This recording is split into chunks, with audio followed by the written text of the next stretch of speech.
महाराष्ट्र, जय भीम. मी advocate Ravan धाबे, जिल्हा व सत्र न्यायालय हिंगोली. मागच्या भाग क्रमांक 1 मध्ये आपण अनुसूचित जाती जमाती कायदा 1991 मधील कलम 3(1) संदर्भात आपण माहिती घेतलेली आहे. तर या भागामध्ये भाग 2 मध्ये आपण कलम 3(2) या संदर्भात माहिती घेऊयात. तर कलम 3(2) जे आहे तर यामध्ये उपकलम 1 ते 7 पर्यंत दिलेले आहेत. तर यामध्ये कलम जे पहिला 1, 2 आणि कलम 6 नंबरचे जे कलम आहेत यामध्ये पुराव्याच्या संदर्भाने चर्चा करण्यात आलेली आहे. म्हणजे खोटा गुन्हा बनावटी स्वरूपाचा एखादा पुरावा असेल तर त्या संदर्भात म्हणजे कलम 3(2)(1) जे कलम आहे तर खोटा पुरावा दिला आणि ज्या गुन्ह्यामध्ये फाशीची शिक्षा आहे अशा गुन्ह्यामध्ये एखाद्या व्यक्तीने अनुसूचित जाती जमातीच्या व्यक्तीच्या विरोधात अशी खोटा पुरावा दिलेला आहे, बनावटी स्वरूपाचा पुरावा दिलेला आहे ज्यामध्ये फाशीची शिक्षा आहे. तर अशा या प्रकरणामध्ये त्याला जो कोणी असा आरोपी जो व्यक्ती असेल त्याला अजन्म कारावासाची शिक्षा आणि दंड सुद्धा त्यामध्ये त्याला दिला जाऊ शकतो. आणि अशा गुन्ह्यामध्ये जर अनुसूचित जाती जमातीचा व्यक्ती ज्याच्यावर असा आरोप करण्यात आला आणि त्याला शिक्षा झाली, अशा फाशीच्या शिक्षेच्या गुन्ह्यामध्ये त्याला शिक्षा झाली असेल तर त्याला सुद्धा फाशीची शिक्षा या गुन्ह्यामध्ये होईल. म्हणजे जे 3(2)(1) हे कलम त्यासाठी आहे. आता 3(2)(2) हे जे कलम आहे तर यामध्ये सुद्धा खोटा आणि बनावटी स्वरूपाचाच पुरावा आहे. परंतु ज्या गुन्ह्यामध्ये फाशीची शिक्षा नाही परंतु ज्या गुन्ह्यामध्ये किमान 7 वर्षे किंवा त्यापेक्षा जास्त शिक्षा आहे अशा गुन्ह्यामध्ये जर एखाद्या व्यक्तीनं अनुसूचित जाती जमातीच्या व्यक्तीला खोट्या गुन्ह्यामध्ये बनावटी स्वरूपाचा पुरावा तयार करून त्याला जर त्यामध्ये त्या संदर्भात पुरावा तयार केला असेल, खोटा बनावटी स्वरूपाचा पुरावा तयार केला असेल तर त्याला 7 वर्षापर्यंत वाढविता येईल अशी शिक्षा, किमान 6 महिने ते 7 वर्षापर्यंत वाढविता येईल अशी शिक्षा त्यामध्ये त्याला दिली जाईल. आणि यामध्ये सुद्धा दंड वगैरे सुद्धा आहे त्याच्यामध्ये. आता यानंतरचं जे कलम आहे कलम 3(2)(3) हे जे कलम आहे ते 3(2)(3) हे जे कलम आहे 3(4) हे दोन्ही कलम आग आणि स्फोटक पदार्थाच्या संदर्भाने आहेत. तर हे जे 3(2)(3) जे कलम आहे, आग किंवा स्फोटक पदार्थाने एखाद्याने जर मिसचिफ केली असेल, मिसचिफ बाय फायर और एक्सप्लोजिव्ह सबस्टॅन्सेस, आणि त्यामध्ये जर अनुसूचित जाती जमातीच्या व्यक्तीच्या मालमत्तेचं जर नुकसान झालं असेल तर त्यामध्ये not less than 6 months but extended up to 7 years अशा प्रकारची शिक्षा त्यामध्ये त्याला दिली जाईल. म्हणजे 7 वर्षापर्यंत वाढू शकेल परंतु 6 महिन्यापेक्षा कमी नाही अशा प्रकारची शिक्षा त्याला त्यामध्ये दिली जाईल. आणि त्यामध्ये फाईन सुद्धा, दंडाची सुद्धा तरतूद आहे.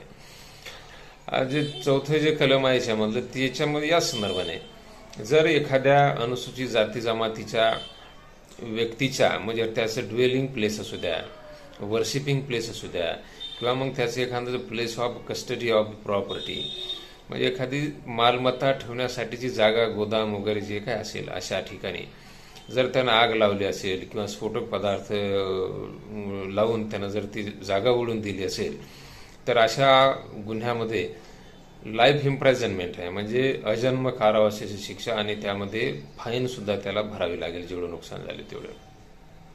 आता यानंतरचं जे कलम आहे 3(2)(5) मधले जे कलम आहे तर त्यामध्ये आहे 1860 या कलमाखाली जे गुन्हे आहेत. आता आपण याला म्हणू BNS 2023.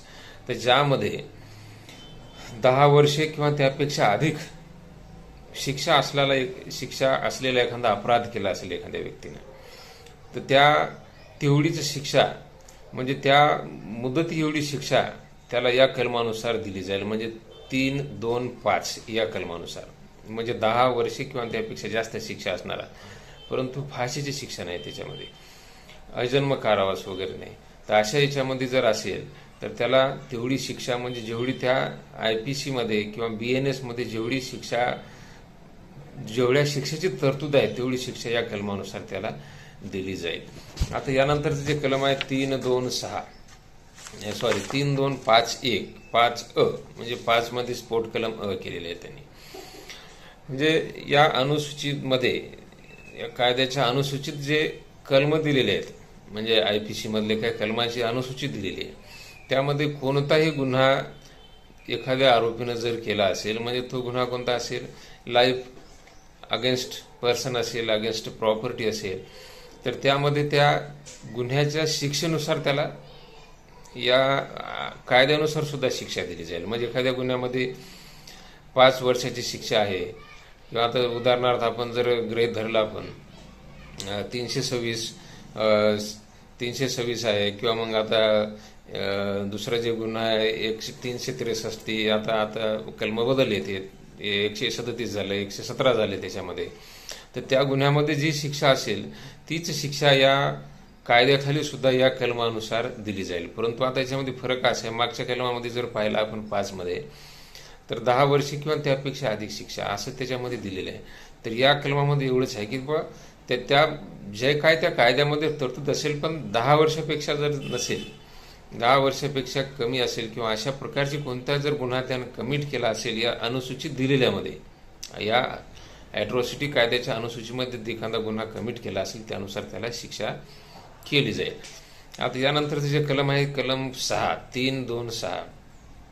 आता यामध्ये काय दिलेलं आहे, पुरावा दाबणे किंवा पुरावा दडपणे, पुरावा नष्ट करणे, अशा प्रकारचे कलम आहे. म्हणजे या कलमाखाली ज्या गुन्ह्या, एखादा समजा 302चा गुन्हा आहे आणि एखादा 326चा उदाहरणार्थ, तर त्या गुन्ह्याला जी काही शिक्षा असेल आणि त्या गुन्ह्यामध्ये जर त्यानं तो पुरावा नष्ट केला असेल, तर त्याला तेवढी शिक्षा होईल, त्या गुन्ह्यामध्ये जेवढी नमूद करण्यात आलेली आहे तेवढी शिक्षा होईल, कलम 326 मध्ये. आता जे शेवटचं कलम याच्यामध्ये दिलेलं आहे, सरकारी नोकऱ्यासंदर्भात. म्हणजे जनरली सरकारी नोकऱ्याच्या विरोधात एखादा जर का त्याला प्रॉसिक्यूट करायचं असेल तर सरकारची परवानगी घ्यावी लागते आपल्याला. परंतु या गुन्ह्यामध्ये काय दिले त्यांनी, जर एखाद्या या कायद्याअंतर्गत एखाद्या सरकारी व्यक्तीने जर तो गुन्हा केला असेल, तर त्याला कलम 7 नुसार, 327 नुसार पब्लिक सर्वंटला सुद्धा या अनुसूचित जाती जमाती कायद्यानुसार त्याला प्रॉसिक्यूट करू शकतो, त्याच्या विरोधात सुद्धा गुन्हा दाखल होऊ शकतो. तर अशा प्रकारचे कलम आहे. 3(2) हे कलम आहे. त्यामध्ये 1, 2, 3, 4, 5 आणि 5(अ), 6 आणि 7 अशा प्रकारचे याच्यामध्ये उपकलम सुद्धा दिलेले आहेत. आशा आहे सर्वांना या गुन्ह्यासंदर्भात, अनुसूचित जाती जमाती कायद्यासंदर्भात समजलं असेल. धन्यवाद. जय भीम, जय भारत, जय महाराष्ट्र.